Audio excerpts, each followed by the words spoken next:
வணக்கம் நண்பர்களே, இன்றைய கதைக்கு உங்களை வரவேற்கிறோம். ஆனால் கதையை தொடங்குவதற்கு முன் நீங்கள் எங்கள் வீடியோக்களை எங்கிருந்து பார்க்கிறீர்கள் என்பதை கமெண்ட் செய்து கண்டிப்பாக எங்களுக்கு தெரியப்படுத்துங்கள். மேலும் வீடியோவை லைக் செய்யவும் சேனலை சப்ஸ்கிரைப் செய்யவும் மறக்காதீர்கள். ஒரு நாள் என் தந்தை தனது சகோதரியை திடீரென்று வீட்டிற்கு அழைத்து வந்தார். இதை பார்த்த என் அம்மா கோபத்தின் உச்சிக்கே சென்றார். ஆனால் தந்தையின் முன்னால் எதுவும் பேசவில்லை. அதன் பிறகு அவள் எங்களோடு எங்கள் வீட்டிலேயே வாழத் தொடங்கினாள். அவளுடன் அவளுடைய ஒரு மகளும் இருந்தாள். அம்மா என் தந்தையின் முன்னால் அவர்கள் இருவரிடமும் மிகவும் அன்பாக நடந்து கொள்வார். ஆனால் அவர்களுக்குப் பின்னால் அவர்களை பேசியே காயப்படுத்துவார். நிலைமை எப்போது மோசமானது என்றால், என் பெயர் மீரா. எங்கள் வீட்டில் எந்தவொரு பொருளுக்கும் எந்த குறையும் இருந்ததில்லை. எந்தவொரு பெண்ணும் ஆசைப்படும் அனைத்தும் என்னிடம் இருந்தன. பெற்றோரின் அன்பு, நல்ல வீடு, நல்ல வளர்ப்பு மற்றும் அனைத்து சிறிய பெரிய மகிழ்ச்சிகள். என் தந்தைக்கு ஒரு நல்ல துணிக்கடை ஷோரூம் இருந்தது. அங்கு ஆண்கள், பெண்கள் மற்றும் குழந்தைகளுக்கான அனைத்து வகையான உடைகளும் கிடைத்தன. பண்டிகைகள், திருமணங்கள் மற்றும் பிற சிறப்பு நிகழ்வுகளின் போது அவரது கடையில் கூட்ட நெரிசல் அதிகமாக இருக்கும். சில சமயங்களில் ஊழியர்களாலும் சமாளிக்க முடியாத நிலை ஏற்படும். மற்ற நாட்களிலும் கடை நன்றாக ஓடும். ஒவ்வொரு மாதமும் நல்ல வருமானம் கிடைக்கும். தந்தை தனது உழைப்பாலும் நேர்மையாலும் தொழிலை நடத்தி வந்தார். அதனால்தான் நகரத்தில் அவருக்கு நல்ல பெயர் இருந்தது. மக்கள் அவரை மூடி மறைக்காமல் கண்மூடித்தனமாக நம்பினார்கள். என் அம்மாவும் மிகவும் நல்லவர். அவள் முழு வீட்டையும் அன்போடு பராமரித்தாள். வீட்டின் உண்மையான மகிழ்ச்சி குடும்பத்துடன் வாழ்வதில்தான் இருக்கிறது என்று எப்போதும் கூறுவாள். நான் என் அம்மா அப்பாவின் ஒரே மகள் என்பதால் இருவருமே என்னை மிகவும் நேசித்தார்கள். என் ஒவ்வொரு சிறிய பெரிய தேவைகளையும் கவனித்துக் கொண்டனர். ஆனால் அவர்கள் என்னை ஒருபோதும் செல்லம் கொடுத்து கெடுக்கவில்லை. மாறாக எப்போதும் நல்ல ஒழுக்கங்களையே கற்றுக் கொடுத்தார்கள். ஒரு மனிதனின் அடையாளம் அவனது பணத்தால் அல்ல, அவனது குணத்தால் தான் தீர்மானிக்கப்படுகிறது என்பதை சிறுவயதிலிருந்தே எனக்கு கற்றுக் கொடுத்திருந்தார்கள். நானும் அவர்களின் ஒவ்வொரு பேச்சையும் கேட்டு நடந்தேன். அவர்களுக்கு துன்பம் தரும் எந்தவொரு வேலையையும் ஒருபோதும் செய்யக்கூடாது என்று எப்போதும் முயற்சிப்பேன். எங்கள் வாழ்க்கை மிகவும் நிம்மதியாகச் சென்று கொண்டிருந்தது. காலையில் தந்தை கடைக்குச் சென்று விடுவார். அம்மா வீட்டு வேலைகளைச் செய்வாள். நான் பள்ளிக்குச் சென்று விடுவேன். மாலையில் தந்தை திரும்பி வந்ததும் நாங்கள் மூவரும் ஒன்றாக அமர்ந்து டீ குடிப்போம். நாள் முழுவதும் நடந்த விஷயங்களைப் பற்றி பேசுவோம். பிறகு ஒன்றாக உணவு உண்போம். எங்கள் வீட்டில் எப்போதும் சிரிப்பும் மகிழ்ச்சியுமான சூழலே நிலவியது. என் வாழ்க்கையில் ஏதோ ஒரு குறை இருப்பதாக எனக்கு ஒருபோதும் தோன்றியதில்லை. நான் அந்த சமயத்தில் 12ஆம் வகுப்பு படித்துக் கொண்டிருந்தேன். என் படிப்பில் முழு கவனம் செலுத்தி வந்தேன். என் பள்ளியிலும் எனக்கு நல்ல நண்பர்கள் பலர் இருந்தனர். நான் படிப்பிலும் நன்றாக இருந்ததால், யாருடனும் சண்டை சச்சரவு செய்யாததால் அனைத்து ஆசிரியர்களும் என்னை விரும்பினார்கள். என் சிறந்த தோழியின் பெயர் ரஷ்மி. நாங்கள் இருவரும் எப்போதும் ஒன்றாகவே அமர்வோம், சாப்பிடுவோம், பள்ளியின் ஒவ்வொரு வேலையையும் ஒன்றாகவே செய்வோம். ஏதாவது ஒரு நாள் நான் பள்ளிக்குச் செல்லவில்லை என்றால் அவள் எனக்கு திரும்ப ஃபோன் செய்து என்ன ஆச்சு என்று கேட்பாள். அதேபோல் அவள் வரவில்லை என்றால் எனக்கும் அவளது ஞாபகம் மிகவும் வந்துவிடும். எங்கள் நட்பு பள்ளி முழுவதிலும் பிரபலமாக இருந்தது. அன்றைய தினமும் எப்போதும் போல காலையில் நான் சீக்கிரமாக எழுந்தேன், தயாரானேன். அம்மா எனக்காக காலை உணவைச் செய்து டிஃபனை பேக் செய்தார். தந்தை வழக்கம்போல என்னை பள்ளியில் கொண்டு போய்விட தயாராக இருந்தார். ஆனால் அன்று கடையில் ஏதோ முக்கிய வேலை இருந்ததால் அவர் கூறினார், மகளே, இன்று நீ பள்ளிப் பேருந்தில் சென்றுவிடு. நான் புன்னகையுடன், சரி அப்பா, நீங்கள் கவலைப்படாதீர்கள், நான் பத்திரமாக சென்றுவிடுவேன் என்று கூறினேன். பிறகு நான் என் பையை எடுத்துக்கொண்டு வீட்டிலிருந்து புறப்பட்டு பள்ளிக்குச் சென்றடைந்தேன். பள்ளியில் எல்லாமே எப்போதும் போலத்தான் இருந்தது. குழந்தைகள் தத்தமது வகுப்புகளுக்குச் சென்று கொண்டிருந்தனர். சிலர் சிரித்துக் கொண்டிருந்தனர். சிலர் பேசிக் கொண்டிருந்தனர். சிலர் வீட்டுப்பாடத்தை முடித்துக் கொண்டிருந்தனர். நானும் என் வகுப்பிற்குச் சென்று என் இருக்கையில் அமர்ந்தேன். சிறிது நேரத்திலேயே ரஷ்மியும் வந்து எப்போதும் போல என் அருகில் அமர்ந்து புன்னகைத்தாள். அவள், இன்று கணிதத் தேர்வு இருக்கிறது, தயாராகிக்கொள் என்று கூறினாள். நானும் சிரித்துக்கொண்டே, ஆமாம், இரவு முழுவதும் படித்தேன் என்று கூறினேன். இனி என்ன நடக்கிறது என்று பார்ப்போம். சிறிது நேரத்திற்குப் பிறகு எங்கள் வகுப்பு தொடங்கியது. முதல் பாடவேளை பீரியட் ஆங்கிலம். பிறகு கணிதத் தேர்வு நடைபெற்றது. அதற்குப் பிறகு மற்ற பாடங்களும் கற்பிக்கப்பட்டன. பார்ப்பதற்குள்ளேயே பாதி நாள் கடந்துவிட்டது. மதிய உணவு இடைவேளை வந்ததும் நானும் ரஷ்மியும் எப்போதும் போல பள்ளியின் தோட்டத்திற்குச் சென்று அமர்ந்தோம். நாங்கள் எங்கள் டிஃபன் பாக்ஸை திறந்து ஒருவருக்கொருவர் உணவை பகிர்ந்து சாப்பிடத் தொடங்கினோம். அப்போது ரஷ்மி என்னிடம், மீரா தெரியுமா, அடுத்த மாதம் நம் பள்ளியின் ஆண்டு விழா நடக்கப் போகிறது. இந்த முறை நடனம் மற்றும் பேச்சுப் போட்டிகளும் இருக்கும். நீ கண்டிப்பாக பங்கேற்க வேண்டும் என்று கூறினாள். நான் சிரித்துக்கொண்டே, இல்லை, எனக்கு மேடை ஏற ரொம்ப பயமாக இருக்கிறது என்றேன். ஆனால் அவள், உன்னால் முடியும், உனது தன்னம்பிக்கை மிகவும் நல்லது என்று கூறினாள். அவளது பேச்சைக் கேட்டு நான் புன்னகைத்தேன். பிறகு நாங்கள் இருவரும் வேறு விஷயங்களைப் பற்றி பேசத் தொடங்கினோம். மதிய உணவு இடைவேளை முடிந்ததும் நாங்கள் மீண்டும் வகுப்பறைக்கு வந்தோம். அன்றைய நாள் பள்ளியின் முழு நேரமும் மிகவும் சாதாரணமான முறையிலேயே கழிந்தது. பள்ளி முடிந்ததும் நான் பள்ளி பேருந்தில் வீட்டிற்கு திரும்பி வந்தேன். வீட்டிற்கு வந்தடைந்ததும் அம்மா கதவை திறந்து எப்போதும் போல புன்னகையுடன், இன்று பள்ளி எப்படி இருந்தது என்று கேட்டார். நானும் சிரித்துக்கொண்டே, மிகவும் நன்றாக இருந்தது என்றேன். பிறகு நான் என் அறைக்குச் சென்று ஆடைகளை மாற்றிக்கொண்டு சாப்பிட்டுவிட்டு சிறிது நேரம் ஓய்வெடுக்கத் தொடங்கினேன். இதுவரை நேர்மையாகவும் மகிழ்ச்சியாகவும் சென்று கொண்டிருந்த என் வாழ்க்கை வெகு விரைவில் ஒரு புதிய திருப்பத்தை எடுக்கப் போகிறது என்பதையும், அதற்குப் பிறகு என் முழு உலகமும் என்றென்றைக்குமாக மாறப்போகிறது என்பதையும் நான் சற்றும் எதிர்பார்க்கவில்லை. என் தந்தைக்கு ஒரு தங்கை இருந்தார். அவர் ஒருநாள் அழுது கொண்டே எங்கள் வீட்டுக் கதவு தட்டினார். அவரது நிலைமை எவ்வளவு மோசமாக இருந்ததென்றால் அவரை பார்த்தவுடனேயே அவருக்கு ஒரு மிகப்பெரிய துயரம் வந்துவிட்டது என்பதை புரிந்து கொள்ள முடிந்தது. தந்தை கதவை திறந்தவுடனேயே அவர் கதறி அழத் தொடங்கினார். அண்ணே, எனக்கு உதவுங்கள். என் கணவரின் உடல்நிலை மிகவும் மோசமாக இருக்கிறது. அவரை சீக்கிரமாக மருத்துவமனைக்கு அழைத்துச் செல்லுங்கள். தாமதமானால் நான் அவரை இழந்து விடுவேன் என்று கூறினார். அவரது குரல் நடுங்கிக் கொண்டிருந்தது.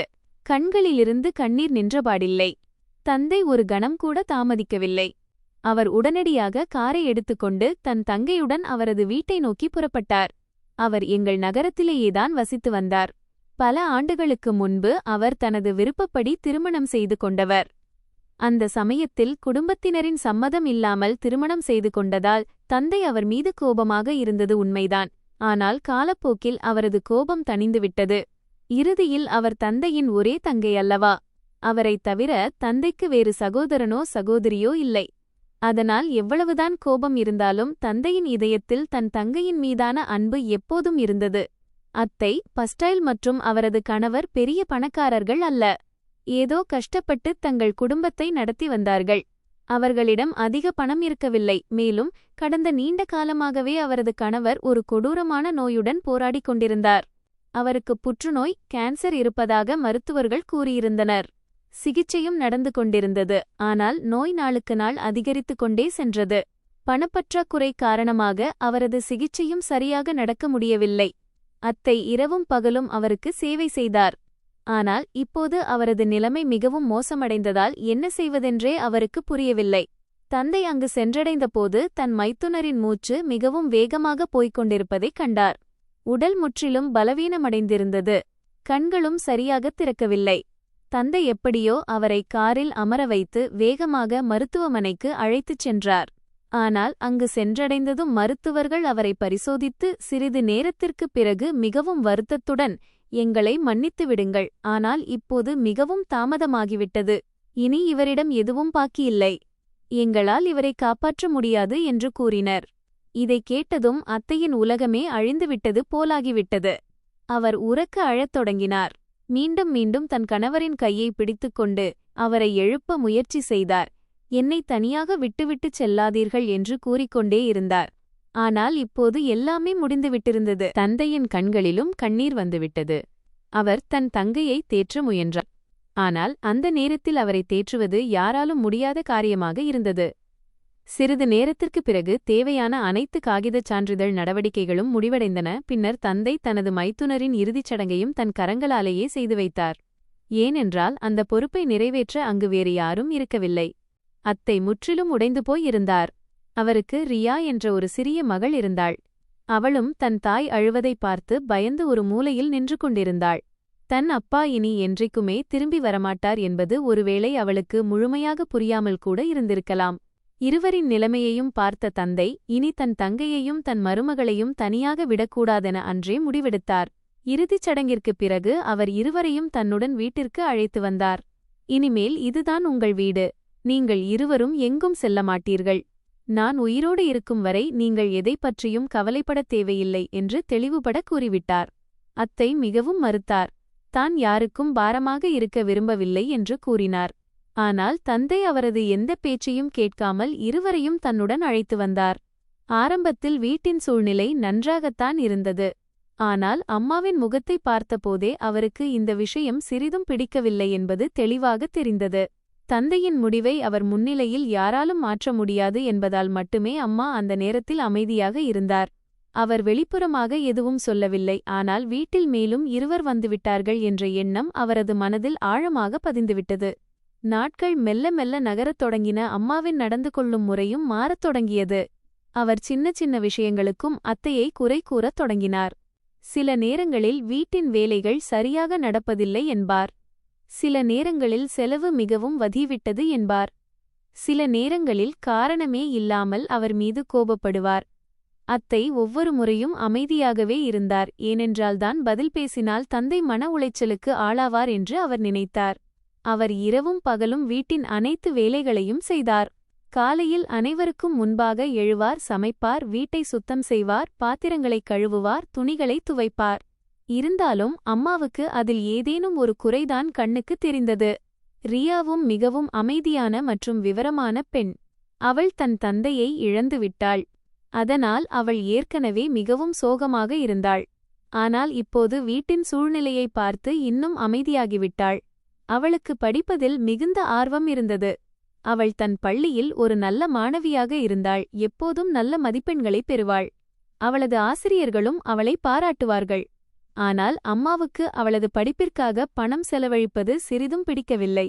ஒரு நாள் அவர், இனி இவளுடைய படிப்பிற்கு 1 ரூபாய் கூட செலவழிக்க முடியாது. எவ்ளோ படிக்க வேண்டுமோ அவ்ளோ படித்தாச்சு. இனி வீட்டின் வேலைகளை கற்றுக்கொள்ளட்டும், அதுதான் இவளுக்கு பயன்படும் என்று நேரடியாகவே கூறிவிட்டார்.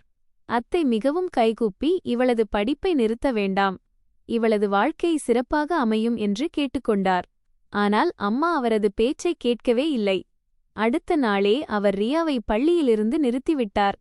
ரியாவுக்கு இந்த விஷயம் தெரிந்தபோது அவளது கண்களிலிருந்து கண்ணீர் வழிந்தோடியது. அவள் தன் புத்தகங்களை நெஞ்சோடு அணைத்துக்கொண்டு வெகுநேரம் அழுதாள். ஏனென்றால் அந்த புத்தகங்கள்தான் அவளது அனைத்து கனவுகளின் நம்பிக்கையாக இருந்தன. அவள் ஒரு மருத்துவராக ஆக விரும்பினாள். இதன் மூலம் ஏழை மக்களுக்கு சிகிச்சை அளிக்க முடியும் என்று நினைத்தாள். ஏனென்றால் தன் தந்தை பணப்பற்றாக்குறை காரணமாக துடிதுடித்ததை அவள் பார்த்திருந்தாள். ஆனால் இப்போது அவளது இந்த கனவு அவளது கண்முன்னே நொறுங்கிப்போனது. தந்தைக்கு இந்த விஷயம் தெரிந்தபோது அவர் மிகவும் வருத்தப்பட்டார். அவர் அம்மாவிடம், நீ ஏன் இப்படிச் செய்தாய் என்று கேட்டார். ஆனால் அம்மா வீட்டின் செலவு மிகவும் வதிவிட்டது என்றும் இப்போது அனைவரின் படிப்புச் செலவையும் சமாளிப்பது சுலபமல்ல என்றும் சாக்குப்போக்குச் சொன்னார். தந்தை அந்த நேரத்தில் தன் வேலையில் மிகவும் பிஸியாக இருந்ததால் வீட்டிலுள்ள ஒவ்வொரு சிறிய விஷயத்தையும் அவராலும் தெரிந்து கொள்ள முடியவில்லை. எல்லாமே நன்றாகத்தானே இருக்கும் என்று அவர் நினைத்து கொண்டார். ஆனால் உண்மை என்னவென்றால் அவருக்கு பின்னால் அம்மா ஒவ்வொரு நாளும் அத்தையுடனும் ரியாவுடனும் முன்புவிட மிகவும் மோசமாக நடந்து கொள்ளத் தொடங்கினார். இரு தாய் மகளும் எல்லாவற்றையும் பொறுத்து கொண்டனர். ஏனென்றால் அவர்கள் செல்வதற்கு வேறு இடமும் இருக்கவில்லை.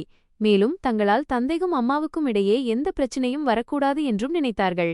அதனால் இருவரும் தங்கள் ஒவ்வொரு வலியையும் இதயத்திலேயே மறைத்துக்கொண்டு அமைதியாக அந்த வீட்டில் வாழத் தொடங்கினர். ஆனால் வரும் நாட்களில் தங்கள் வாழ்க்கையில் ஒரு புயல் வீசப்போகிறது என்றும் அது அவர்களின் அனைவரது விதியையும் என்றென்றைக்குமாக மாற்றப்போகிறது என்றும் அவர்களுக்கு சிறிதும் தெரிந்திருக்கவில்லை.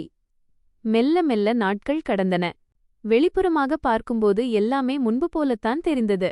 ஆனால் வீட்டிற்குள்ளே இருந்த சூழல் முற்றிலும் மாறியிருந்தது. அத்தையும் ரியாவும் தினமும் அமைதியாக தங்கள் வேலையை செய்வார்கள். ஆனால் அம்மா சின்ன சின்ன விஷயங்களுக்கும் அவர்கள் மீது கோபப்பட்டு கொண்டே இருப்பார். தந்தை எப்போதும் அனைவரையும் ஒன்றாக அழைத்துச் செல்லவே விரும்பினார். அதனால் அவர் ஒவ்வொரு முறையும் வீட்டின் சூழலை சரிசெய்ய முயல்வார். ஆனால் விதி அவருக்காக வேறு ஏதோ ஒன்றை எழுதி வைத்திருக்கிறது என்று அவருக்கு எப்படி தெரிந்திருக்கும்? ஒரு நாள் மாலை நேரம். தந்தை எப்போதும் போல தனது ஷோரூமை மூடிவிட்டு வீட்டிற்கு திரும்பிக் கொண்டிருந்தார். அவர் வழியில் வந்து கொண்டிருந்தார். நாங்கள் அனைவரும் அவர் வருவதற்காக காத்துக் கொண்டிருந்தோம். அப்போது திடீரென்று அவருக்கு ஒரு மிக கொடூரமான விபத்து, ஆக்சிடென்ட் ஏற்பட்டது. அங்கிருந்த மக்கள் உடனடியாக ஆம்புலன்ஸிற்கு ஃபோன் செய்து அவரை விரைவாக அருகிலிருந்த ஒரு பெரிய மருத்துவமனைக்குச் சேர்த்தனர். அவரது மொபைலில் அம்மா எண் முதன்மையாக சேமிக்கப்பட்டிருந்தது. அதனால் யாரோ ஒரு தெரியாத நபர் அவரது போனிலிருந்து அம்மாவுக்கு கால் செய்தார். அம்மா போனை எடுத்தவுடனேயே மறுமுனையிலிருந்து ஒரு பதற்றமான குரல் கேட்டது. அந்த நபர், நீங்கள் இவருடைய மனைவியா பேசுகிறீர்கள்? உங்கள் கணவருக்கு மிகப்பெரிய விபத்து நடந்துவிட்டது. நாங்கள் அவரை மருத்துவமனையில் சேர்த்துள்ளோம். நீங்கள் எவ்வளவு சீக்கிரம் முடியுமோ அவ்வளவு சீக்கிரம் இங்கு வந்து சேருங்கள் என்று கூறினார். இதை கேட்டதும் அம்மாவின் கையிலிருந்து போன் நழுவி விழப்பார்த்தது. அவரது முகத்தின் நிறமே மாறிவிட்டது. அவர் உரக்க அழத் தொடங்கி பதற்றமான குரலில் எங்களிடம் எல்லா விஷயத்தையும் கூறினார்.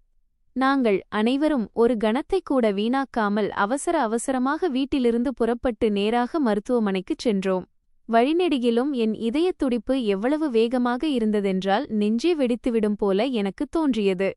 என் தந்தை மட்டும் குணமடைந்தால் போதும் என்று நான் மீண்டும் மீண்டும் இறைவனிடம் பிரார்த்தனை செய்து கொண்டிருந்தேன். நாங்கள் மருத்துவமனைக்கு சென்றடைந்தபோது மருத்துவர்களும் செவிலியர்களும் அவரை காப்பாற்ற தங்கள் முழு முயற்சியையும் செய்து கொண்டிருப்பதை பார்த்தோம். அவரது உடலில் பல இடங்களில் காயங்கள் பட்டிருந்தன. அவரது தலையிலும் கைகளிலும் கட்டுகள் கட்டப்பட்டிருந்தன. ஆடைகள் முழுவதும் இரத்தத்தில் நனைந்திருந்தன.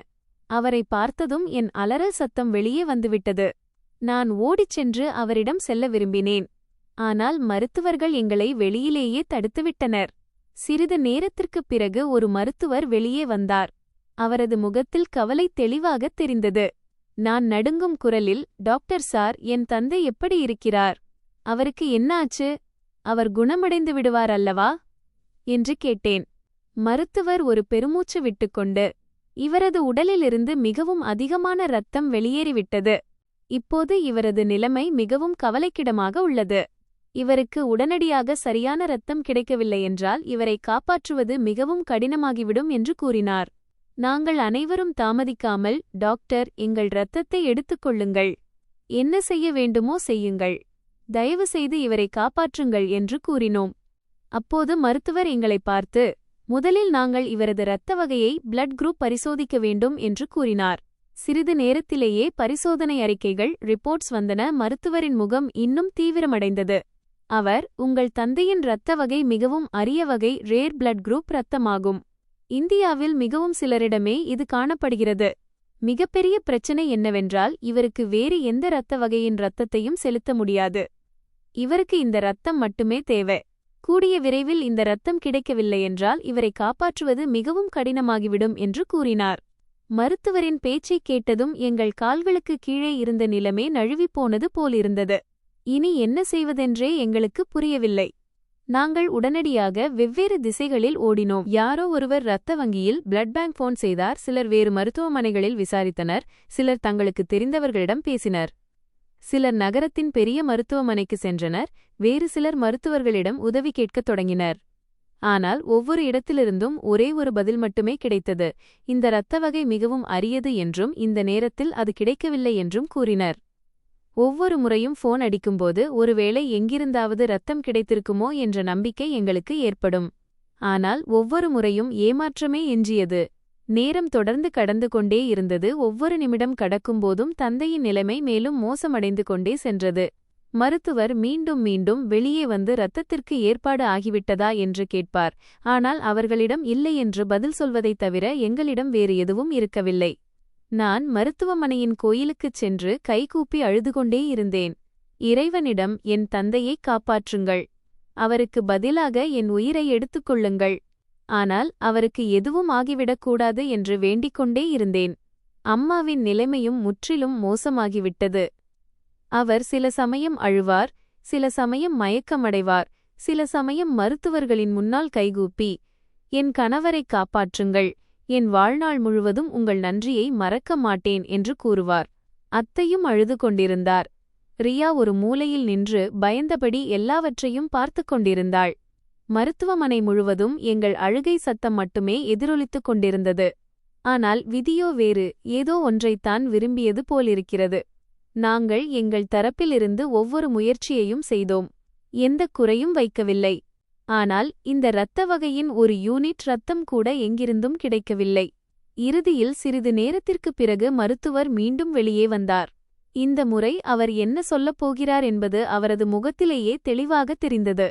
அவர் மெதுவாக, நாங்கள் மிகவும் வருந்துகிறோம்.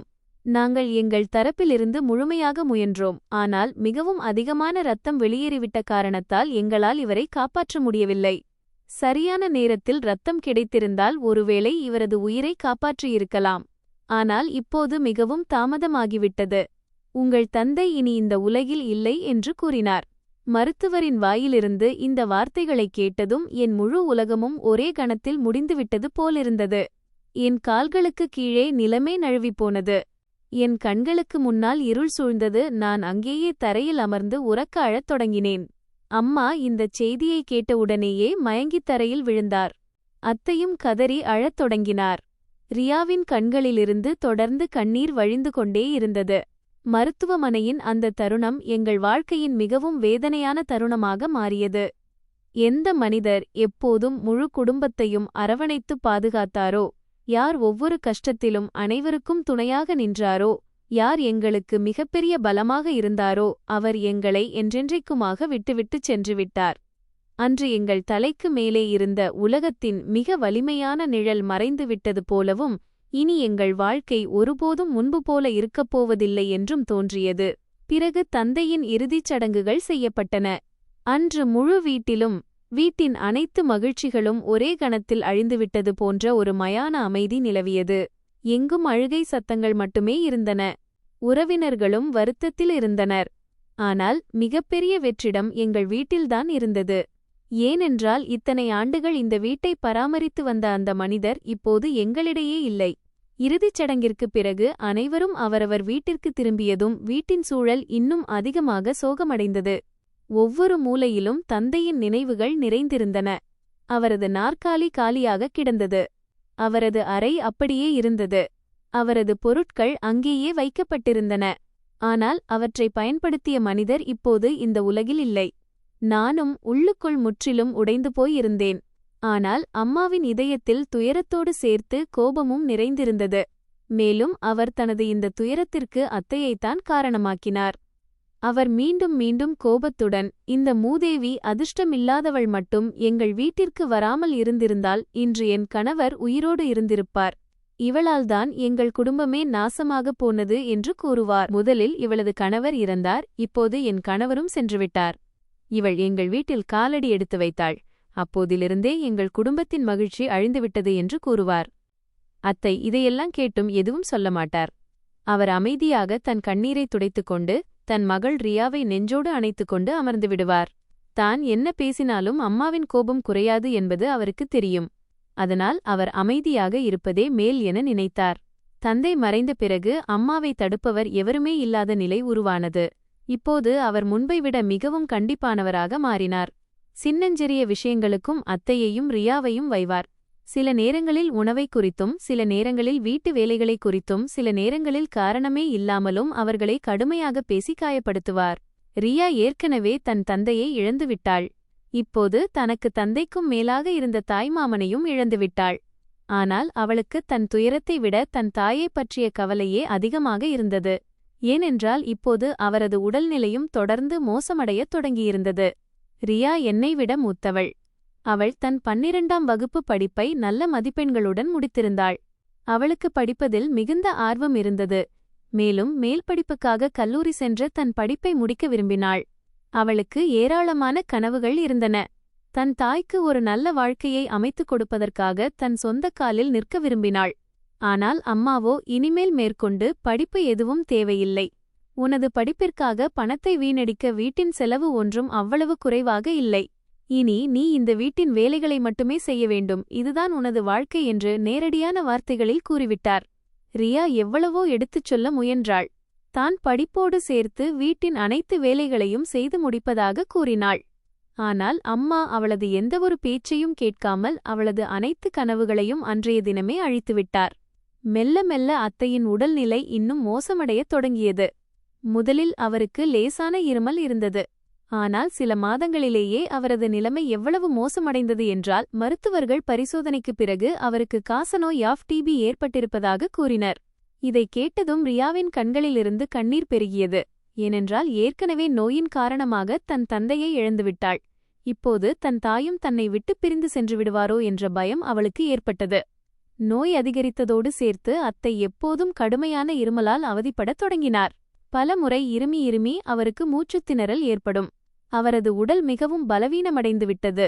அவரது எடையும் கணிசமாக குறைந்துவிட்டது. முகம் வெளுத்துப் போய்விட்டது. உடலில் சிறிதும் தெம்பு இருக்கவில்லை. அவருக்கு எப்போதும் சோர்வாகவே இருந்தது. லேசான காய்ச்சலும் தொடர்ந்து இருந்தது. பசி மிகவும் குறைவாகவே எடுத்தது. மேலும் முன்பு போல அவரால் எந்த வேலையையும் செய்ய முடியவில்லை. மெல்ல மெல்ல அவரது நிலைமை மிகவும் மோசமாகி பெரும்பாலான நேரம் அவர் கட்டிலிலேயே படுத்திருக்க வேண்டிய சூழல் ஏற்பட்டது. மருத்துவர்கள் மருந்துகளை தொடங்கி சிகிச்சையை முழுமையாக முடிப்பது மிகவும் அவசியம் என்று அறிவுறுத்தினர். அதோடு சேர்த்து எச்சரிக்கையாக இருக்க வேண்டும் என்றும் கூறினர். அதனால் அம்மாவும் மருத்துவரின் ஆலோசனையின்படி அவரது சாப்பிடும் பாத்திரங்களை தனித்தனியாக பிரித்து வைத்து அவரது சிகிச்சை சரியாக நடப்பதற்காக வீட்டின் ஒரு தனி அறையில் அவரை தங்கச் சொன்னார். ஆனால் அம்மாவின் குணத்தில் சிறிதும் இரக்கம் வரவில்லை. அவர் ஒவ்வொரு விஷயத்திலும் அவர்களை பாரமாகவே கருதத் தொடங்கினார். இப்போது வீட்டின் ஏறக்குறைய அனைத்து வேலைகளும் ரியா மீது வந்து விழுந்தன. காலையில் முதன்முதலாக எழுவது, வீடு முழுவதையும் சுத்தம் செய்வது, சமைப்பது, பாத்திரங்களை கழுவுவது, துணிகளை துவைப்பது, பிறகு தன் தாய்க்கு மருந்து கொடுப்பது, அவருக்கு உணவளிப்பது, அவர் அருகில் அமர்வது, அவரை பராமரிப்பது, இதுவே அவளது அன்றாட வாழ்க்கையாக மாறியது. தனக்கு தன் தாயைத் தவிர இந்த உலகில் வேறு யாரும் இல்லை என்பதால் அவள் எந்தவொரு புகாரும் இன்றி எல்லாவற்றையும் செய்து வந்தாள். ஆனால் அம்மாவின் இதயம் எவ்வளவு கடினமாகிவிட்டது என்றால் பல நேரங்களில் அவர் அத்தையின் மருந்துகளுக்காக ரியாவுக்கு பணம் கூட தரமாட்டார். ரியா அவரிடம் பணம் கேட்கும்போது அம்மா கோபத்துடன், இப்போது என்னிடம் பணம் இல்லை, இருக்கும்போது தருகிறேன். இத்தனை ஆண்டுகளாக அவர்களை வீட்டில் வைத்திருக்கிறோம், போதாததற்கு உணவுச் செலவு தனி, இப்போது மருந்து செலவையும் நாங்களே ஏற்க வேண்டுமா?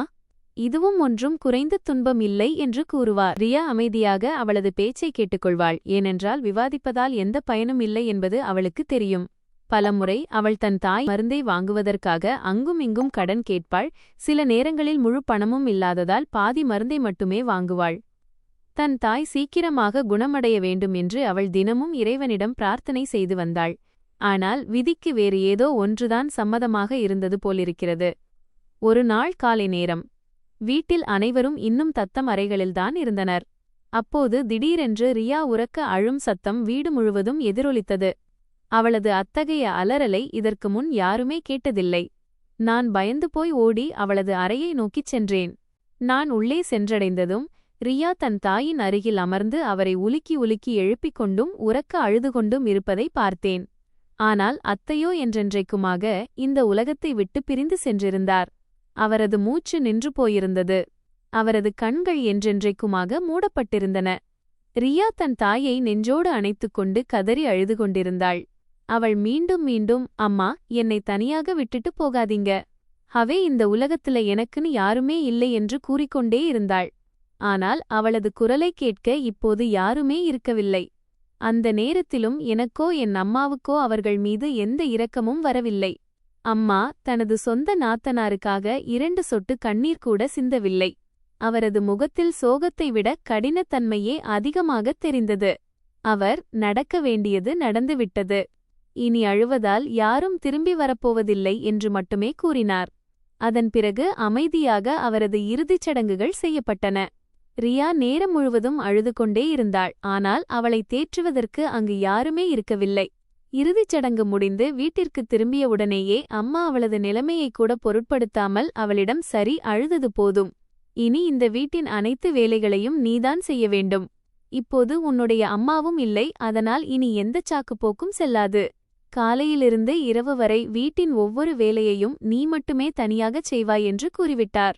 அன்றைய தினத்திலிருந்து ரியா உண்மையிலேயே இந்த வீட்டில் ஒரு வேலைக்காரியைப் போல வாழத் தொடங்கினாள். காலையில் முதன்முதலாக எழுவாள், இரவில் கடைசியாக தூங்கச் செல்வாள். வீடு முழுவதின் வேலையையும் தனியாகவே செய்வாள். யாரிடமும் புகார் செய்ய மாட்டாள். தனது அனைத்து துயரங்களையும் இதயத்திலேயே அடக்கிக் கொண்டு அமைதியாக தன் வாழ்க்கையை கழித்து வந்தாள். ஏனென்றால் இப்போது இந்த உலகில் அவளுக்கு சொந்தம் என்று சொல்லிக்கொள்ள யாருமே எஞ்சியிருக்கவில்லை. மெல்ல மெல்ல காலம் கடந்தது. பார்ப்பதற்குள்ளேயே நாங்கள் இருவரும் கூட முதிர்ச்சியடைந்து பெரியவர்களாகிவிட்டோம். என் கல்லூரியின் படிப்பும் முடிவடையும் தருவாயில் இருந்தது. நான் என் தோழிகளுடன் கல்லூரிக்குச் செல்வேன். சில நேரங்களில் என் தோழிகள் வீட்டிற்கும் வருவதுண்டு. அத்தகைய நேரங்களில் ரியா எப்போதும் அமைதியாக சமையலறைக்கு சென்று அனைவருக்கும் டீ மற்றும் சிற்றுண்டியை தயார் செய்வாள். பிறகு யாருடனும் கண் கலக்காமல் எங்கள் முன்னால் தட்டை ட்ரே வைத்துவிட்டு மீண்டும் தன் வேலையில் மூழ்கிவிடுவாள். அவள் ஒருபோதும் எங்களுக்கு இடையே அமரமாட்டாள், யாரிடமும் பேசவும் மாட்டாள். சிறுவயதிலிருந்தே அவளுக்கு தனது வேலை பணிவிடை செய்வது மட்டுமே என்று கற்றுக் கொடுக்கப்பட்டது போலிருந்தது. ஒரு நாள் என் தோழி ஒருத்தி ரியாவை பார்த்தபோது அவளையே பார்த்து கொண்டு நின்றாள். பிறகு என்னிடம் மெதுவாக, இந்த பெண் யார் என்று கேட்டாள். நான் ஒரு கணம் கூட யோசிக்காமல், அட, யாருமில்லை, இவள் எங்கள் வீட்டில் வேலை செய்கிறாள், எங்கள் வீட்டு வேலைக்காரி என்று பதிலளித்தேன். என் பேச்சைக் கேட்டு ரியா ஒரு கணம் என்னை ஏறிட்டு பார்த்தாள். ஆனால் அவள் எதுவும் சொல்லவில்லை. அவள் அமைதியாக காலிக்கப்புகளை எடுத்துக்கொண்டு மீண்டும் சமையலறைக்குச் சென்றுவிட்டாள். அந்த நேரத்தில் என் ஒரு வார்த்தை அவளது இதயத்தை எவ்வளவு காயப்படுத்தியிருக்கும் என்பதை நான் சிறிதும் உணரவில்லை. காலப்போக்கில் ரியாவின் அழகு இன்னும் மிளிரத் தொடங்கியது. அவளது நிறம் மிகவும் பளிச்சென்று வெண்மையாக இருந்தது. பெரிய பெரிய கண்கள், அவற்றில் எப்போதும் ஒருவித விசித்திரமான மாசூமியத்த, அமைதியும் அறியாமையும் தென்படும். அவளது நீண்ட அடர்ந்த கருக்கூந்தல் அவளது இடுப்பு வரை நீண்டிருந்தது. அவளது முகத்தில் எந்தவிதமான ஒப்பனையும் மேக்கப் இருக்காது. இருந்தாலும் அவளை பார்ப்பவர் ஒருமுறையாவது திரும்பி பார்க்காமல் இருக்க முடியாது. மறுபுறம் நான் ஒவ்வொரு மாதமும் பியூட்டி பார்லருக்குச் செல்வேன். சில நேரங்களில் ஹேர்கட் செய்து கொள்வேன், சில நேரங்களில் ஃபேஷியல் செய்து கொள்வேன், சில நேரங்களில் மேனிக்யூர் பெடிக்யூர் செய்து கொள்வேன். நல்ல நல்ல ஆடைகளை அணிவேன், விலை உயர்ந்த கிரீம்கள் மற்றும் மேக்கப் பொருட்களை பயன்படுத்துவேன். ஆனால் இவை அனைத்திற்கு பிறகும் நான் ரியாவுக்கு அருகில் நிற்கும்போது அவளுக்கு முன்னால் நான் முற்றிலும் பொலிவிழந்து போவதை நானே உணர்வேன். அவள் நாள் முழுவதும் சமையலறையில் வேலை செய்வாள். வெயிலில் துணிகளை காயப்போடுவாள், தரையை துடைப்பாள், பாத்திரங்களை கழுவுவாள். அவளது கைகள் உழைப்பால் சொரசொரப்பாகியிருந்தன. இருந்தாலும் அவளது முகத்தின் பிரகாசம் ஒருபோதும் குறையவே இல்லை. ஒருவேளை இந்த விஷயம்தான் அம்மாவையும் என்னையும் உள்ளுக்குள் மிகவும் உறுத்திக் கொண்டிருந்ததோ என்னவோ. வீட்டிற்கு எந்த விருந்தினர் வந்தாலும் அவர்களின் பார்வை ஒருமுறையாவது ரியா மீது கண்டிப்பாக விழும். அடடா, இந்த பெண் எவ்வளவு அழகாக இருக்கிறாள், எவ்வளவு அமைதியான, எவ்வளவு அன்பான பெண்ணாக தெரிகிறாள் என்று அவர்கள் கூறுவார்கள். தெருவில் உள்ள பெண்களும் அடிக்கடி அவளை பாராட்டி, இறைவன் இவளை அவ்வளவு அழகாக படைத்திருக்கிறான், ஒரு நல்ல குடும்பத்தில் பிறந்திருந்தால் ஏதேனும் ஒரு அரசியைப் போல வாழ்ந்திருப்பாள் என்று கூறுவார்கள். இந்த பேச்சுக்களையெல்லாம் கேட்கும்போது அம்மாவின் முகத்தின் நிறமே மாறிவிடும். அவருக்கு ரியாவை பாராட்டுவது சிறிதும் பிடிக்காது. மெல்ல மெல்ல ரியாவின் அழகே எங்களுக்கு பொறாமையின் காரணமாக மாறியது. ஒரு நாள் காலை காய்கறி விற்பவர் ஒருவர் வீட்டிற்கு வெளியே காய்கறி விற்க வந்தார். அம்மா வெளியே நின்று காய்கறிகளை வாங்கிக் கொண்டிருந்தார். அப்போது அவர் குரல் கொடுத்து, ரியா, இந்த காய்கறிகளை உள்ளே கொண்டு போய் வை என்று கூப்பிட்டார். உடனே ரியா வெளியே வந்தாள்.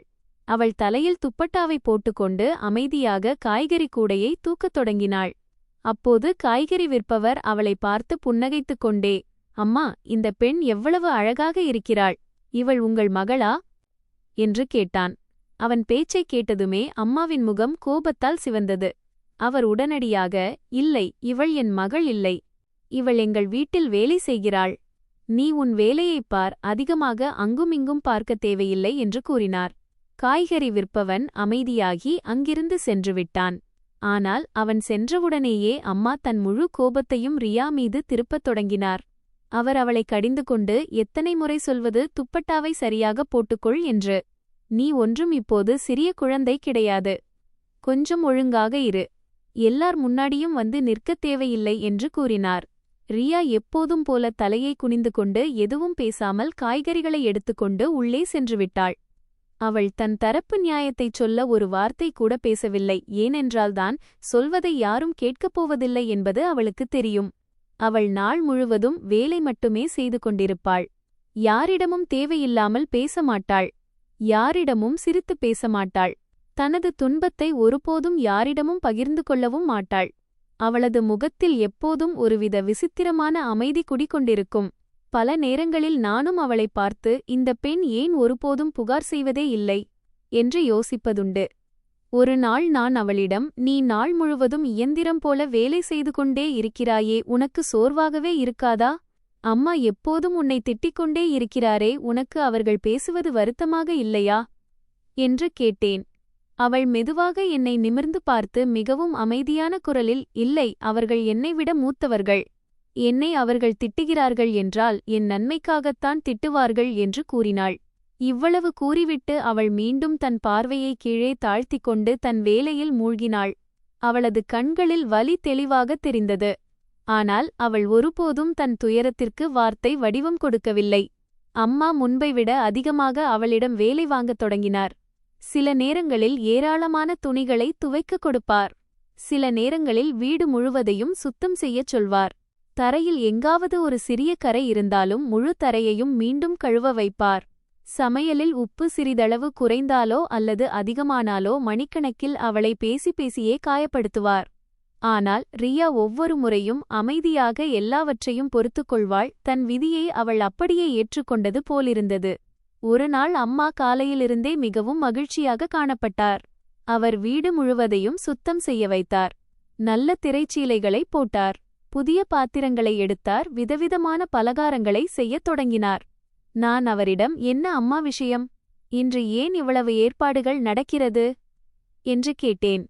அப்போது அம்மா புன்னகைத்துக் கொண்டே, இன்று உன்னை பெண் பார்க்க வருகிறார்கள் என்று கூறினார். மாப்பிள்ளை மிகவும் நல்ல குடும்பத்தைச் சேர்ந்தவர், வசதியானவர். அவரது பெயர் ரமேஷ்.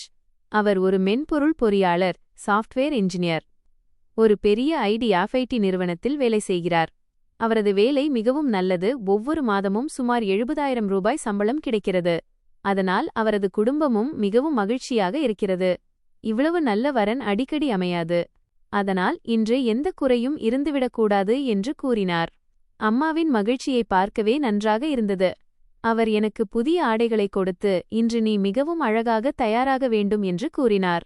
ஆனால் மறுபுறம் ரியா எப்போதும் போல காலையிலிருந்தே சமையலறையில் மூழ்கியிருந்தாள். அவள் தனியாகவே வீட்டின் அனைத்து வேலைகளையும் கவனித்துக் கொண்டிருந்தாள்.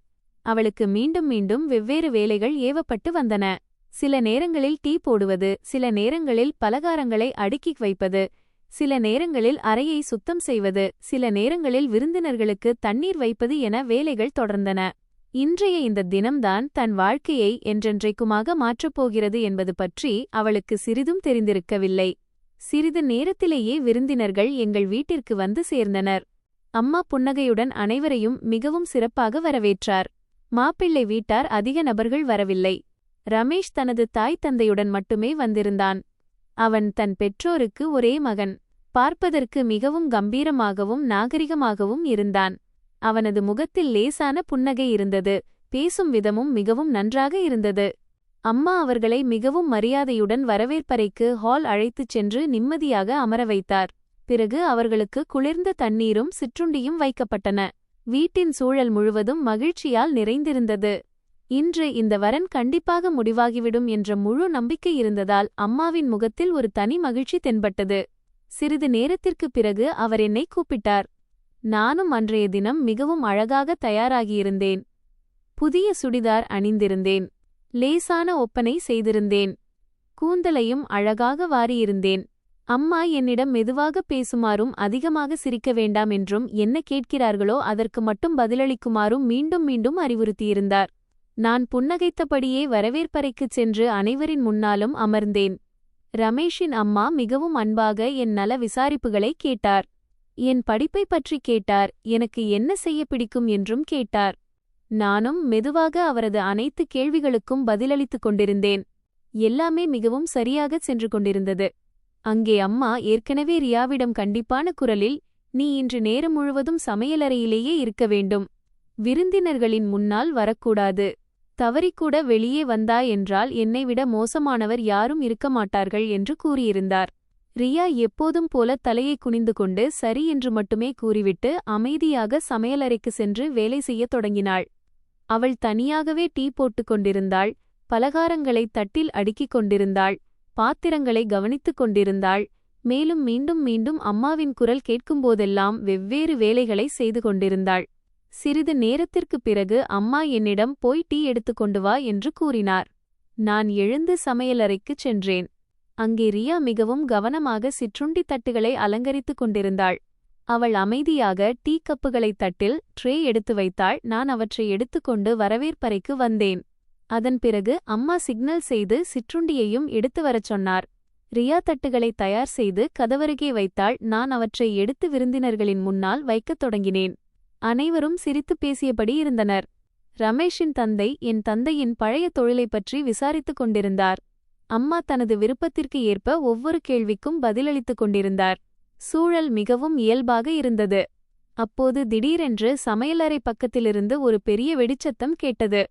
ஏதோ ஒரு கனமான பொருள் கீழே விழுந்தது போலிருந்தது. அதோடு சேர்ந்து தீப்பொறிகள் வெளியேறத் தொடங்கின. சத்தமும் வரத் தொடங்கியது. உண்மையில் மிக்சியை ஆன் செய்தபோது திடீரென மின் கசிவு ஷார்ட் சர்க்கிட் ஏற்பட்டு மிக்சியிலிருந்து பலமான தீப்பொறிகள் வெளியேறத் தொடங்கின. சத்தம் எவ்வளவு பலமாக இருந்ததென்றால் வரவேற்பறையில் அமர்ந்திருந்த அனைவரும் ஒரே அடியாக பாய்ந்துவிட்டனர். அனைவரின் பார்வையும் உடனடியாக சமையலறையை நோக்கிச் சென்றது.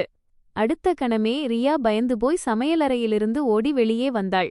அவளது முகத்தில் பதற்றம் தெளிவாகத் தெரிந்தது. அவளது கைகள் இப்போதும் லேசாக நடுங்கிக் கொண்டிருந்தன. நெற்றியில் வேர்வை சிந்தியிருந்தது. பதற்றத்தில் அவள் தனது துப்பட்டாவை கூட சரியாக பிடித்துக் கொண்டிருக்கவில்லை. அவள் வரவேற்பறைக்கு வந்தடைந்ததும் அங்கே அமர்ந்திருந்த அனைத்து விருந்தினர்களின் பார்வையும் முதன்முறையாக அவள் மீது விழுந்தது. சில கணங்களுக்கு முழு வீட்டிலும் முற்றிலும் மயான அமைதி நிலவியது. யாரும் எதுவும் பேசவில்லை. அனைவரும் ரியாவையே பார்த்துக்கொண்டு நின்றுவிட்டனர். அவளது எளிமை, அவளது அமைதியான முகம் மற்றும் அவளது அழகு ஆகியவை ஒரே கணத்தில் அனைவரையும் அப்படியே உறைய வைத்துவிட்டது போலிருந்தது. ரமேஷும் அறியாமல் அவளையே பார்த்துக்கொண்டு நின்றான். அவனது அம்மாவும் அப்பாவும் கூட ஒருவரையொருவர் பார்த்து கொண்டனர். இவ்வளவு சாதாரண ஆடைகளில் எந்தவித போலி அலங்காரமும் இன்றி ஒரு பெண் இவ்வளவு அழகாக இருக்க முடியுமா என்பதை அவர்களால் நம்பவே முடியவில்லை. அந்த நேரத்தில் ரியாவுக்கு எல்லாரும் தன்னையே பார்க்கிறார்கள் என்பது சிறிதும் தெரிந்திருக்கவில்லை. அவள் பயத்தின் காரணமாக மட்டுமே வெளியே ஓடி வந்திருந்தாள்.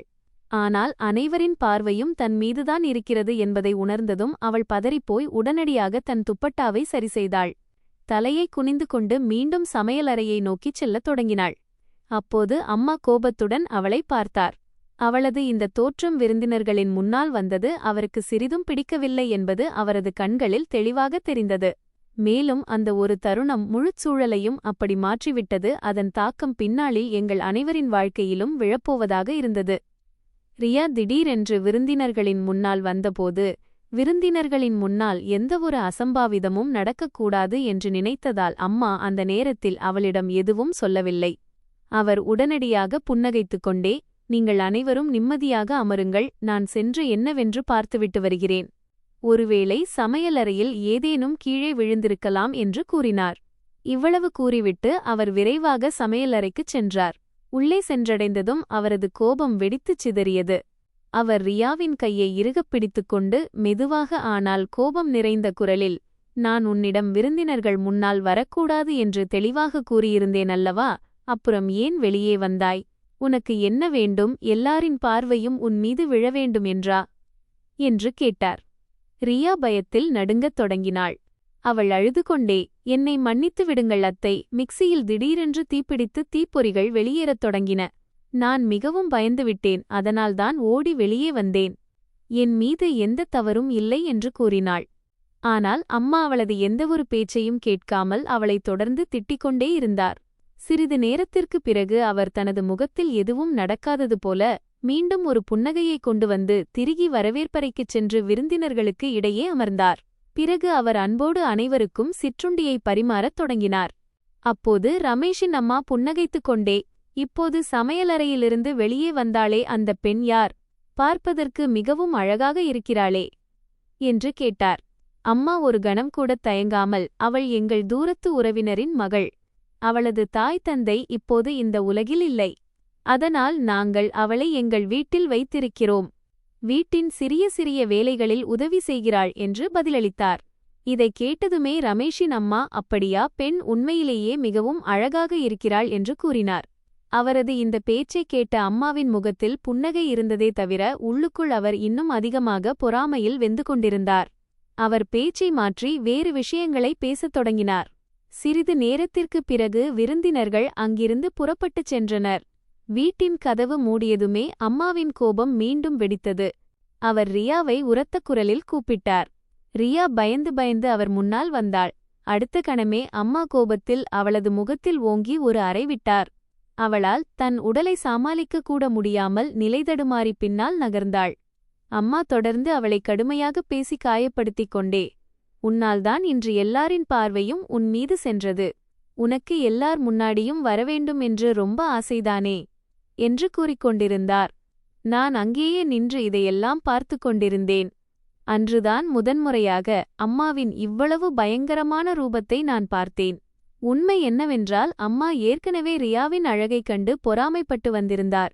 மெல்ல மெல்ல என் மனதிலும் அவளது மீது பொறாமை உருவாகத் தொடங்கியிருந்தது. ஏனென்றால் யார் எங்கு சென்றாலும் அவளையே பாராட்டிப் பேசிக் கொண்டிருந்தனர். ஆனால் அந்த நேரத்தில் எங்கள் இருவருக்குமே எங்கள் இந்த வெறுப்பு எங்களை ஒருபோதும் ஈடு செய்ய முடியாத ஒரு தவறை நோக்கி அழைத்துச் செல்லும் என்பது உணரப்படவில்லை. சில நாட்கள் கடந்தன. வீட்டில் எல்லாமே முன்பு போலத்தான் நடந்து கொண்டிருந்தது. ஒரு நாள் காலை அம்மா மிகவும் விசித்திரமான முறையில் சமையலறையில் வேலை செய்து கொண்டிருந்தார். நான் அதை கவனித்தேன், ஆனால் அதிகமாக யோசிக்கவில்லை.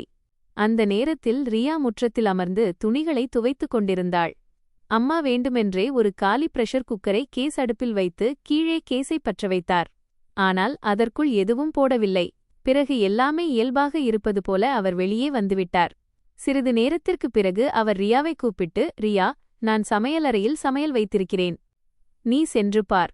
ஒருவேளை கேஸை குறைக்க வேண்டியிருக்கலாம் என்று கூறினார். ரியா எதுவும் கேட்காமல் சரி என்று கூறிவிட்டு அவசர அவசரமாக கைகளை கழுவிக்கொண்டு சமையலறையை நோக்கிச் சென்றாள். தனக்கு என்ன நடக்கப் போகிறது என்பது அவளுக்கு எப்படி தெரியும்? அவள் சமையலறைக்குள்ளே சென்று குக்கரின் அருகில் சென்ற கணமே திடீரென்று ஒரு மிகப்பெரிய வெடிச்சத்தம் கேட்டது. எவ்வளவு பலமான வெடிச்சத்தம் என்றால் முழு வீட்டின் சுவர்களுமே அதிர்ந்தன. நாங்கள் அனைவரும் பயந்து போய் சமையலறையை நோக்கி ஓடினோம். உள்ளே இருந்த காட்சியைக் கண்டதும் என் கால்களுக்கு கீழே நிலமே நழுவிப் போனது. ரியா தரையில் மயங்கிக் கிடந்தாள். அவளைச் சுற்றிலும் பாத்திரங்கள் சிதறிக் கிடந்தன. சமையலறையின் அனைத்து பொருட்களும் அங்கும் இங்கும் சிதறியிருந்தன. அவளது உடலில் பல இடங்களில் காயங்கள் ஏற்பட்டிருந்தன. அவள் சிறிதும் சுயநினைவின்றி இருந்தாள். அவளது வாயிலிருந்து எந்தச் சத்தமும் வரவில்லை. நான் பயந்து போய் உரக்கக் கத்தினேன், அம்மா சீக்கிரம் வாருங்கள். ரியாவுக்கு என்ன ஆச்சு? ஆனால் அம்மாவின் முகத்தில் பதற்றத்தோடு சேர்த்து ஒரு விசித்திரமான அமைதியும் இருந்தது. அதை அந்த நேரத்தில் என்னால் புரிந்து கொள்ள முடியவில்லை. நாங்கள் சிறிதும் தாமதிக்காமல் பக்கத்து வீட்டாரின் உதவியுடன் ரியாவை தூக்கிக் கொண்டு உடனடியாக மருத்துவமனைக்கு ஓடினோம். அந்த நேரத்தில் என் மனதில் அவளது உயிர் எப்படியாவது தப்ப வேண்டும் என்பது மட்டுமே ஓடிக்கொண்டிருந்தது. அதே சமயம் என் இதயத்தின் ஒரு மூலையில் இந்த சம்பவம் வெறும் விபத்து மட்டுமல்ல என்ற எண்ணமும் மீண்டும் மீண்டும் எழுந்து கொண்டிருந்தது. ஏனென்றால் அம்மா முதலில் காலி குக்கரை கேஸில் வைத்து தீயை பற்ற வைத்ததையும் பிறகு வேண்டுமென்றே ரியாவை சமையலறைக்கு அனுப்பியதையும் என் சொந்த கண்களால் நான் பார்த்திருந்தேன். ஆனால் அந்த நேரத்தில் நான் மிகவும் பயந்திருந்ததால் யாரிடமும் எதுவும் சொல்லும் தைரியத்தை என்னால் திரட்ட முடியாமல் போனது. நாங்கள் பதற்றத்துடன் ரியாவை உடனடியாக மருத்துவமனைக்கு கொண்டு சென்றோம். மருத்துவர்கள் அவளை உடனடியாக அவசர சிகிச்சை பிரிவில் எமர்ஜென்சி அனுமதித்து சிகிச்சையைத் தொடங்கினர். சிறிது நேரம் பரிசோதித்த பிறகு ஒரு மருத்துவர் வெளியே வந்து, இவளது உயிருக்குத் ஃபிலஹால எந்த ஆபத்தும் இல்லை, ஆனால் இவளது முகத்தில் மிகவும் ஆழமான காயம் ஏற்பட்டுள்ளது. இவளது முகத்தை முன்பு போல மாற்ற வேண்டும் என்றால் அறுவை சிகிச்சை சர்ஜரி செய்ய வேண்டும். எவ்வளவு சீக்கிரம் ஆபரேஷன் நடக்கிறதோ அவ்வளவு நல்லது என்று கூறினார். மருத்துவரின் பேச்சைக் கேட்டு நான் அமைதியாக இருந்தேன். ஆனால் அம்மாவோ ஒரு கணம் கூட யோசிக்காமல் நேரடியாக மறுத்து, டாக்டர் சார், நாங்கள் மிகவும் ஏழை மக்கள். எங்களிடம் அவ்வளவு பணம் இல்லை. நீங்கள் இவளது காயங்கள் ஆறும் வகையில் மட்டும் சிகிச்சை அளியுங்கள். முகம் எப்படியாகிறதோ அப்படியே இருக்கட்டும் என்று கூறினார். மருத்துவர் ஆச்சரியத்துடன் அம்மாவை பார்த்தார்.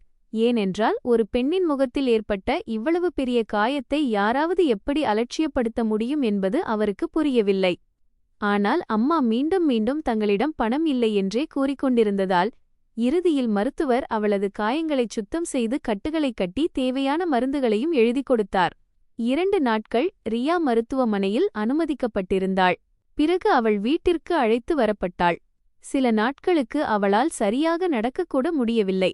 அதனால் வீட்டின் வேலைகளை செய்ய முடியவில்லை.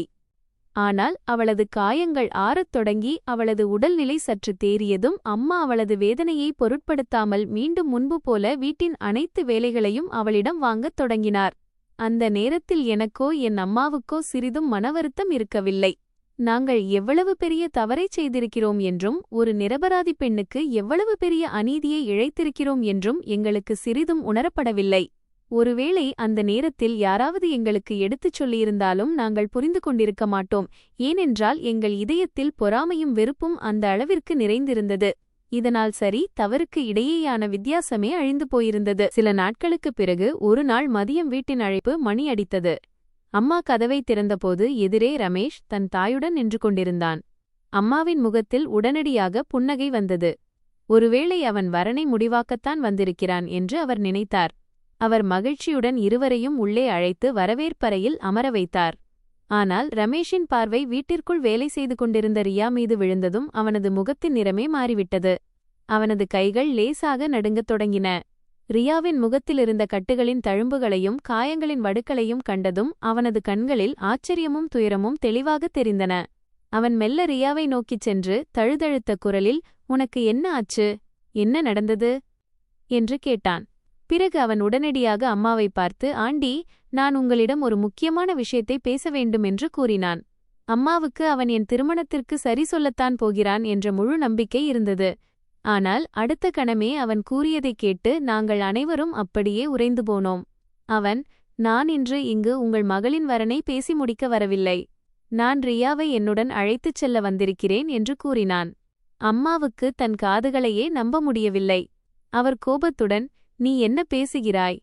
இந்த சிறுமியை ஏன் உன்னுடன் அழைத்துச் செல்ல விரும்புகிறாய்? இவளுக்கும் உனக்கும் என்ன தொடர்பு?" என்று கேட்டார்.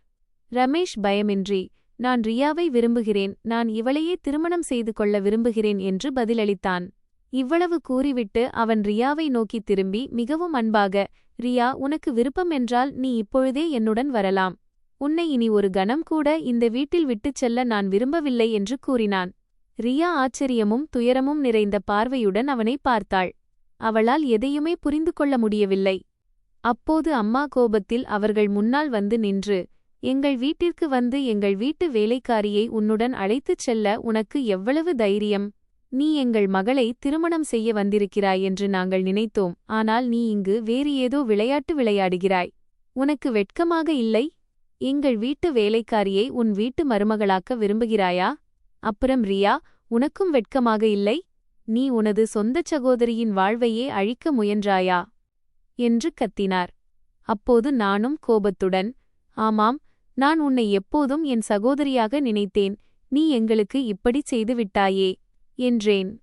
அப்போது ரியா இத்தனை ஆண்டுகளில் முதன்முறையாக அனைவரின் முன்னாலும் பேசினாள். அவளது கண்களிலிருந்து கண்ணீர் வழிந்தோடிக் கொண்டிருந்தது. அவள் மெதுவான குரலில், "இல்லை மாமி, அப்படி எதுவும் இல்லை. நான் ஒருபோதும் உங்கள் மகளின் உரிமையை பறிக்க முயலவில்லை. நான் எப்போதும் இவளை என் சகோதரியாகவே கருதி வந்திருக்கிறேன். நான் ஒருபோதும் தவறான கனவு எதையும் கண்டதில்லை" என்று கூறினாள். அப்போது ரமேஷ் ஆச்சரியத்துடன் என்னை பார்த்து, "சகோதரி, இதுவரை நீங்கள் இவள் உங்கள் வீட்டு வேலைக்காரி என்று கூறிக்கொண்டிருந்தீர்கள். இப்போது திடீரென்று இவள் எப்படி உங்கள் சகோதரியானாள்?" என்று கேட்டான்.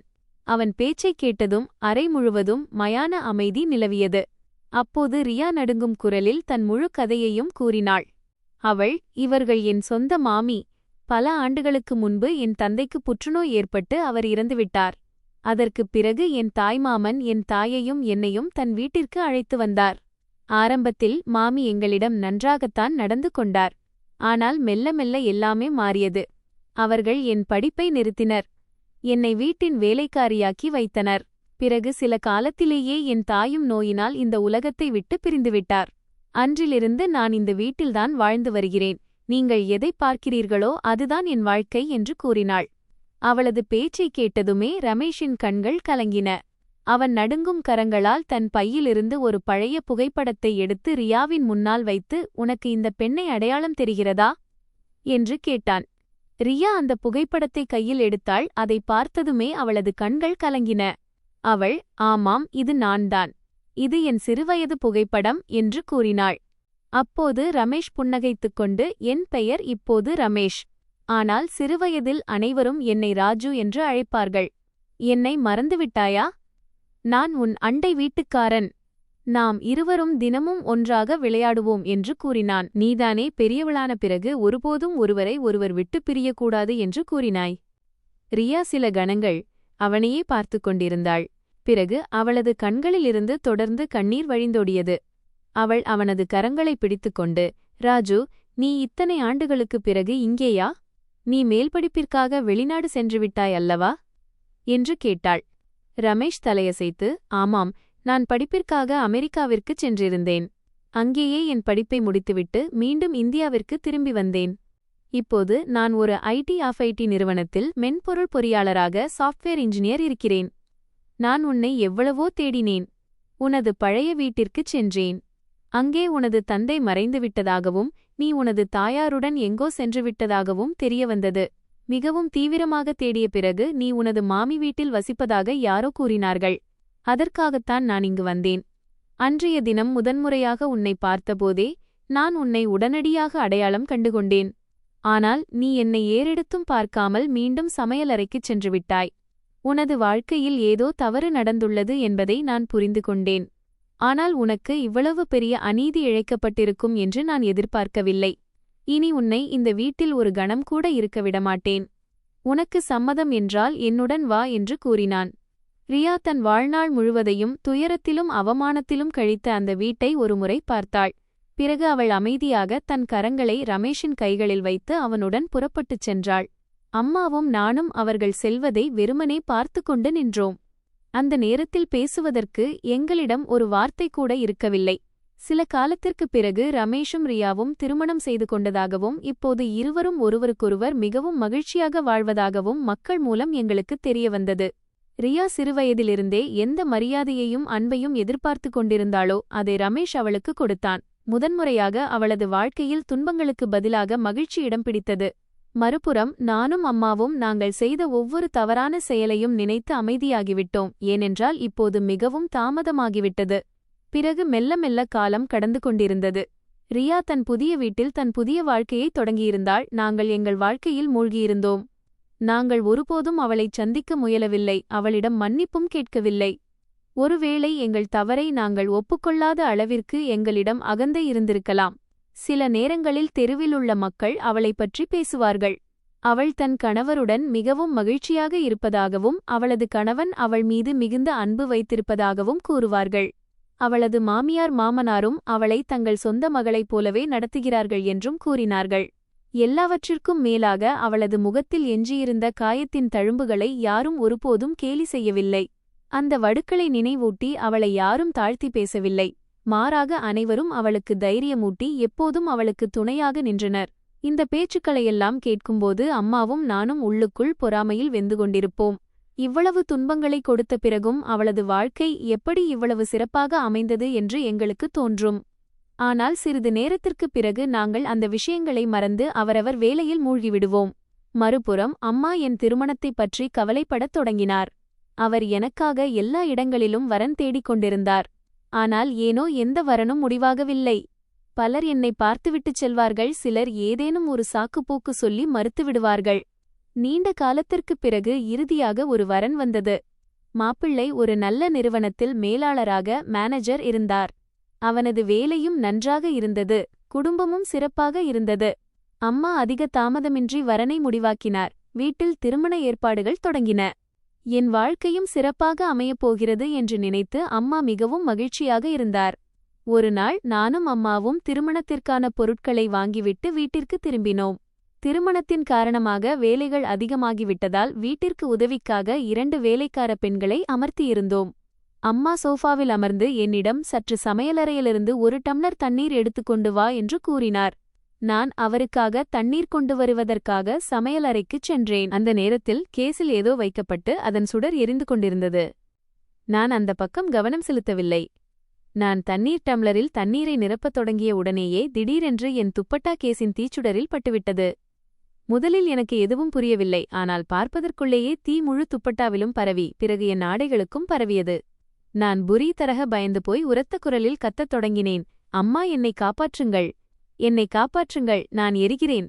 என் அலறல் சத்தத்தை கேட்டதும் அம்மாவும் 2 வேலைக்கார பெண்களும் ஓடிச் சமையலறைக்கு வந்தனர். அவர்கள் உடனடியாக என் மீது தண்ணீரை ஊற்றினர். எப்படியோ தீயை அணைத்தனர். ஆனால் அதற்குள் மிகவும் தாமதமாகிவிட்டது. என் முகம், கழுத்து, கைகள் மற்றும் உடலின் பெரும்பகுதி கடுமையாக வெந்து போயிருந்தது. எவ்வளவு கடுமையான வலி இருந்ததென்றால் நான் கத்திக் கத்தியே மயக்கமடைந்தேன். எனக்கு சுயநினைவு வந்தபோது நான் மருத்துவமனையில் இருந்தேன். மருத்துவர்கள் எனக்கு சிகிச்சை அளித்துக் கொண்டிருந்தனர். உடல் முழுவதும் கட்டுகள் கட்டப்பட்டிருந்தன. மேலும் எரிச்சல் எவ்வளவு அதிகமாக இருந்ததென்றால் லேசான அசைவை கூட தாங்க முடியவில்லை. அம்மா என் அருகில் அமர்ந்து தொடர்ந்து அழுது கொண்டே இருந்தார். அவரது கண்களிலிருந்து கண்ணீர் நின்ற பாடில்லை. மருத்துவர் என் உயிர் தப்பிவிட்டதாக கூறினார். ஆனால் முகத்திலும் உடலிலும் என்றென்றைக்குமாக ஆழமான தழும்புகள் எஞ்சியிருக்கலாம் என்றார். இதை கேட்டதும் அம்மா இன்னும் அதிகமாக அழத் தொடங்கினார். சிறிது நேரத்திற்குப் பிறகு நான் செவிலியரிடம், நர்ஸ், எனக்கு ஒரு கண்ணாடித் துண்டை கொடுங்கள், நான் என் முகத்தை பார்க்க விரும்புகிறேன் என்று கூறினேன். முதலில் அவர் மறுத்துவிட்டார். ஆனால் நான் மீண்டும் மீண்டும் கேட்டதால் இறுதியாக அவர் எனக்கு ஒரு சிறிய கண்ணாடியை கொடுத்தார். நான் என்னையே அதில் பார்த்த கணமே என் அலறல் சத்தம் வெளியே வந்துவிட்டது. என்னால் என்னையே அடையாளம் கண்டுகொள்ள முடியவில்லை. என் முகம் முற்றிலும் மாறியிருந்தது. அந்த கணத்தில் முதன்முறையாக ரியா எந்த வேதனையை கடந்து சென்றாளோ அதே வேதனையை இன்று நானும் உணர்கிறேன் என்பதை உணர்ந்தேன். என் கண்களிலிருந்து தொடர்ந்து கண்ணீர் வழிந்து கொண்டே இருந்தது. நான் அழுது கொண்டே மட்டுமே இருந்தேன். அன்று முதன்முறையாக அம்மாவும் கதறி அழுதார். அவர் நடுங்கும் குரலில், ஒருவேளை இது நம் வினையின் தண்டனை போலும். நாம் ரியாவுக்கு என்ன செய்தோமோ இன்று அதுவே நமக்கு நடந்துவிட்டது. அன்று நாம் அவளிடம் மனிதநேயத்தை காட்டியிருந்தால் ஒருவேளை இன்று நாம் இந்த நாளை பார்க்க வேண்டியிருந்திருக்காது என்று கூறினார். அம்மாவின் பேச்சை கேட்டதும் என் இதயத்திலும் மனவருத்தம் ஏற்படத் தொடங்கியது. நாங்கள் எப்படி அவளை வேலைக்காரியாக்கி வைத்தோம் என்பதும், அவளது படிப்பை எப்படி நிறுத்தினோம் என்பதும், அவளது தாயை எப்படி பேசியே காயப்படுத்தினோம் என்பதும், அவளிடம் ஒவ்வொரு நாளும் எப்படி மோசமாக நடந்து கொண்டோம் என்பதும் எனக்கு நினைவுக்கு வரத் தொடங்கின. எல்லாவற்றிற்கும் மேலாக அவளது முகத்தில் என்றென்றைக்குமாக வடுக்களை ஏற்படுத்திய அந்த விபத்துதான் எனக்கு மிகப்பெரிய துயரமாக இருந்தது. இன்று அதே வடுக்கள் என் முகத்திற்கும் வந்துவிட்டன. சில நாட்களிலேயே மாப்பிள்ளை வீட்டாருக்கு என் விபத்தை பற்றி தெரிந்ததும் அவர்கள் சிறிதும் தாமதிக்காமல் திருமண வரனை முறித்து கொண்டனர். நான் எப்படி இருக்கிறேன் என்று கூட யாரும் கேட்கவில்லை. இனி இந்த திருமணம் நடக்காது என்ற ஒரு செய்தி மட்டுமே வந்தது. அன்று நான் முற்றிலும் உடைந்து போனேன். நான் வீட்டை விட்டு வெளியே செல்வதையே நிறுத்திவிட்டேன். மக்களுடன் பழகுவதை நிறுத்தினேன். கண்ணாடியில் என்னை பார்ப்பதற்கு கூட நான் பயப்படத் தொடங்கினேன். தவறிக்கூட கண்ணாடியில் பார்வைப்பட்டால் என் முகத்தை பார்த்து நானே பயந்து விடுவேன். அம்மா எப்போதும் என்னை பற்றி கவலைப்பட்டு கொண்டே இருந்தார். ஆனால் இப்போது வருந்துவதைத் தவிர எங்களிடம் வேறு எதுவும் எஞ்சியிருக்கவில்லை. மறுபுறம் ரியா காயத்தின் தழும்புகள் நிறைந்த அதே முகத்துடன் தன் கணவர் மற்றும் குடும்பத்துடன் மரியாதையுடனும் அன்பையுடனும் வாழ்ந்து வந்தாள். ஏனென்றால் அங்கே மக்கள் அவளது முகத்தை பார்க்கவில்லை, அவளது நல்ல உள்ளத்தை பார்த்தனர். ஆனால் இங்கோ நாங்கள் செய்த வினைகளின் பலனை நாங்களே அனுபவித்துக் கொண்டிருந்தோம். அப்போதுதான் ஒரு மனிதனின் உண்மையான அழகு அவளது முகம் அல்ல, அவளது குணம்தான் என்பதை நான் புரிந்து கொண்டேன்.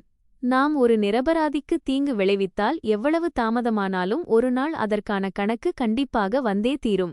நாங்கள் ரியாவுக்கு துன்பங்களை மட்டுமே கொடுத்தோம். ஆனால் இறைவன் அவளுக்கு மகிழ்ச்சியை கொடுத்தான். மேலும் எங்கள் தவறுகளை எங்களுக்கு உணர வைப்பதற்காக என்றோ நாங்கள் அவளது வாழ்க்கைக்கு அனுப்பிய அதே வேதனையை எங்கள் வாழ்க்கையிலேயே திருப்பிக் கொண்டு வந்துவிட்டான்.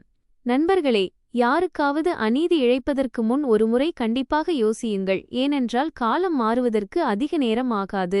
மனிதனின் உண்மையான அழகு அவளது முகத்தில் இல்லை, அவளது குணம் மற்றும் மனிதநேயத்தில்தான் உள்ளது. ஒரு நிரபராதிக்கு கொடுக்கப்பட்ட வேதனை ஒரு நாள் கண்டிப்பாக நம்மை நோக்கியே திரும்பி வரும். உங்கள் மீதும் எப்போதாவது உங்கள் தவற்றின்றி யாராவது அநீதி இழைத்திருக்கிறார்களா?